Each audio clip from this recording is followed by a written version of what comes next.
on and making sure that we have everything in here. Does not mean you have to overspend on your kitchen, but you do have to pay close attention to the functionality of space and uniqueness of your kitchen opposed to the house down the street. In our RBD homes, we replace about 95% of the kitchens. We have not replaced every single kitchen we've done so far, but it's between that 95 and 98%. We've almost replaced every kitchen in our renovations here. Coming through and looking at this particular kitchen right here, we're going to be fully gutting this kitchen. What fully gutting means, we're going to remove all the appliances, the fixtures, the cabinets, everything, get it back to bare walls right here. And once I have a bare wall, then I can play with the layout of the kitchen, the functionality of the kitchen, the space. You know, we find that, is this the best use of the space at this point? You know, so what do we like and what we don't like about this kitchen, you guys? Give us some feedback. Take the counter down, extend the kitchen counters out a little bit more, and I guess the cabinets around a little bit more. Make this roomy to be extended counter all the way. Right. It seems kind of silly to get the microwave over here, basically empty microwave, and then you have your oven all the way over here. Okay, so actually you guys hit on very good points, and actually you're right on track to what we're going to be doing on this particular house. Some of it, again, we're challenged to, what we're talking about today is we're talking about only estimating opposed to what we're actually going to be budgeting or going to be doing to this house. I am going to talk a little bit about what we're going to do, because it's important to understand when you come to do your estimate that you kind of understand what you're going to be doing, because that's how you're going to put together a rough estimate. So if you see right down in there, we have 3 basic kitchens that we've put together. We have what's called our rental kitchen. That's going to be our basic, not too many boxes, laminate countertop, basic appliances, about $2,500. Our basic single family kitchen is going to cost us about $4,500. And then our upgraded single family kitchen is about $5,500. So there's a couple different levels in that, and we're going to get to that next month on the selling features on what all those different levels are and stuff.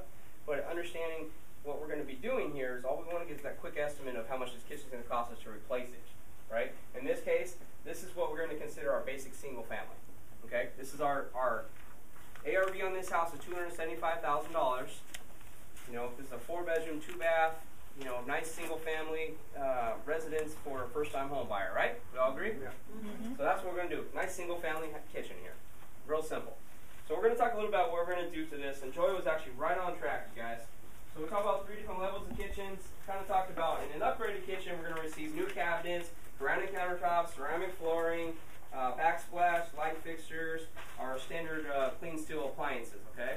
This is going to be our basic single family in here. So Joy's right on track, actually, you guys, what we're actually going to do. We're going to keep the sink in the same exact location.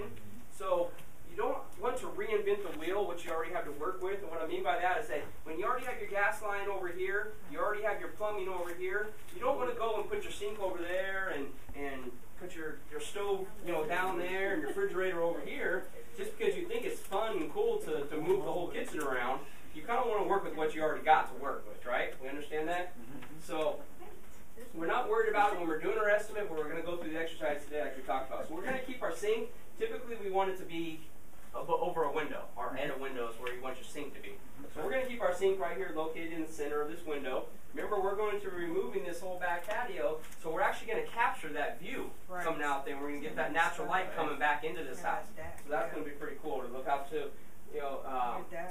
Let's say if someone's in here in the kitchen cooking, you're going to be able to look out to the back patio, because remember, this is going to be an open patio now, and the deck that we're talking about, where we can converse with our guests or having a barbecue or a party or something. The refrigerator or the dishwasher we're going to actually keep on the same side right here, because we have our stove already over here. So we're going to keep the stove in the same location. It's like Ben talked about, we're actually going to do our above microwave here with the exhaust built in. So that way it's right above, it doesn't take any counter space. We're going to eliminate this upper cabinetry here, we're going to eliminate this little high bar, and we're going to do exactly what Joy said. We're actually going to just extend the countertop out a little bit further to where Ron is. So it's making it create a big U-shaped kitchen right here. Okay. On this side here we'll have like a corner cabinet, and we'll wrap it around while the refrigerator in the same location, and a corner cabinet here and extending out, and we'll have upper cabinetry along the top of the wall there too. So we're going to add, there'll be a few more extra cabinet spots in here, but overall there's a lot of cabinetry in this kitchen. I think it equates to about 14 boxes. So everything is equated on cabinetry down to the box. So the less amount of boxes you can have in the kitchen, the better for you, because everything's based on price per box or price per linear foot of the kitchen, and same thing with your labor. The less, everything's based on box. So the bigger the box you can use, you always want to try to do. So when you get that layout of your kitchen. Appliances obviously are a separate cost in the kitchen. We're going to, for us, our basic clean steel package is what we use the most. Appliances typically come in 4 different colors: white, black, clean steel, and stainless steel. Everybody know that? Okay. So we typically add refrigerators into every one of our homes. So a refrigerator is going to be the biggest cost of your appliance package overall, $800 to $1,000. So you got a $2,000 appliance budget. Almost half of that is your refrigerator. So some people don't put refrigerators in their homes, some do. We add refrigerators in the majority of our homes because we like to give them a complete turnkey home in their package. That way the buyer doesn't have to go out and buy one, and it's just easier.